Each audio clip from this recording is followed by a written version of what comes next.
Flights grounded as the government shutdown hits the skies. Why thousands could be canceled. Plus, a deadly fireball in Louisville. The death toll rising overnight. What investigators have found and why the plane barely got airborne. And Democrats emboldened by big election wins. Is a deal to end the shutdown now slipping away? The stories that matter, clear and credible.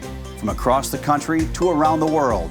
These are your unbiased updates from Straight Arrow News. Good morning, I'm Craig Negrelli. The Trump administration is taking drastic action this morning to keep the skies safe, announcing a 10% cut in air traffic across 40 of the nation's busiest markets. Transportation Secretary Sean Duffy says the move is aimed at relieving pressure on air traffic controllers, most of whom haven't been paid in more than a month. Duffy says the cuts, expected to take effect Friday, are a preemptive safety measure. Analysts estimate it could force airlines to cancel up to 1,800 flights in a single day and create a major ripple effect just as the busiest travel season of the year begins. This is proactive. We don't want to find ourselves in a situation, I think the administrator said, we don't want the horse out of the barn and then look back and say there were issues we could have taken that we didn't. So we are going to proactively make decisions that keep the airspace safe. FAA Administrator Brian Bedford says the decision was based on safety data, not politics, and warns that more cuts could come if staffing shortages worsen. I feel bad for people not getting paid. Nobody wants to work for free, but essential jobs are essential. We have to have them, and I wish they would hurry up and fix this. The FAA plans to release the full list of affected airports later today, but officials say the impact will be felt nationwide. New details this morning in that deadly UPS plane crash in Louisville, Kentucky, as investigators confirm at least 12 people have now died, including a child. The cargo plane exploded into a fireball just seconds after takeoff on Tuesday night, carving a half-mile path of destruction through a commercial area near the airport. The NTSB says the left engine detached midair.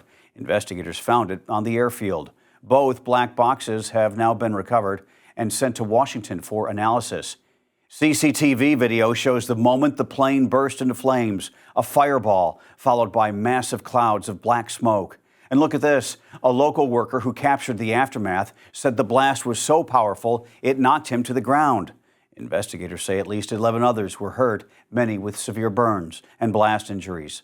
The FBI is now assisting the NTSB on scene as crews search through twisted metal and debris. Governor Andy Beshear has declared a state of emergency as crews move from rescue to recovery mode. Air traffic has resumed in Louisville in a limited capacity, but the airport remains a disaster zone. President Trump is turning up the pressure on Senate Republicans, calling on them to abolish the filibuster as the government shutdown drags on through another week. Hopes for a deal now seem more uncertain after Tuesday's election results. Democrats swept those elections, gains they say validate their decision to hold the line until expired health care subsidies are addressed. Connecticut Democratic Senator Chris Murphy saying it would be very strange if on the heels of the American people rewarding Democrats for standing up and fighting, we surrendered without getting anything. He says Democrats are in an enormously strong position right now. Still, some moderate Democrats are quietly working with Republicans on a way out, insisting the election hasn't changed their approach. Meanwhile, President Trump, frustrated by the impasse, is pushing harder for Senate Republicans to act, calling the shutdown a major factor behind Republican losses on Tuesday. I don't think it was good for Republicans. I don't think it was good. I'm not sure it was good for anybody. But we had an interesting evening, and we learned a lot. If you read the pollsters, the shutdown was a big factor, negative for the Republicans. The president has refused to meet with Democrats until the government reopens and is urging the Senate to end the filibuster, which requires 60 votes to pass any bill. But Majority Leader John Thune says that's not happening. He's promising Democrats a vote on health care as part of any deal, one that would still fall under filibuster rules. November's SNAP benefits won't be cut as deeply as first expected. The U.S. Department of Agriculture has revised its guidance, saying SNAP benefits this month will be reduced by 35% instead of the 50% previously announced. The change comes as the agency works to comply with a federal court order requiring it to tap into SNAP's $5.25 billion contingency fund during the government shutdown. The new numbers mean a family of 4 in the lower 48 states will receive about $646 this month. That's according to NBC News. The Agriculture Department did not explain what prompted the revision, but a Justice Department filing on Wednesday said there had been an error, one they moved to correct as soon as it was discovered. The Immigration and Customs Enforcement presence in Chicago is back in the headlines this morning, this time over conditions inside the Broadview Detention Facility, long the focus of protests and complaints. A federal judge has ordered immigration officials to clean up conditions at that facility, saying people should not be sleeping next to overflowing toilets or on top of one another. ICE now has 2 weeks to make improvements. Under the order, detainees must be given a safe place to sleep, access to medication, and basic supplies like soap, toothbrushes, and toilet paper. The judge called the current conditions unnecessarily cruel, requiring that holding areas be cleaned twice a day, that detainees be allowed to shower every other day, receive 3 meals a day, and be provided with bottled water. The ruling also mandates private access to attorneys.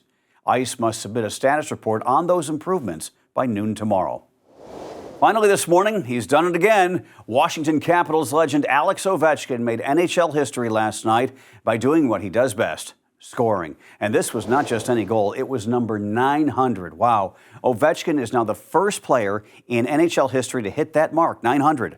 The milestone came just 2.5 minutes into the second period against the St. Louis Blues, a game the Caps won 6-1.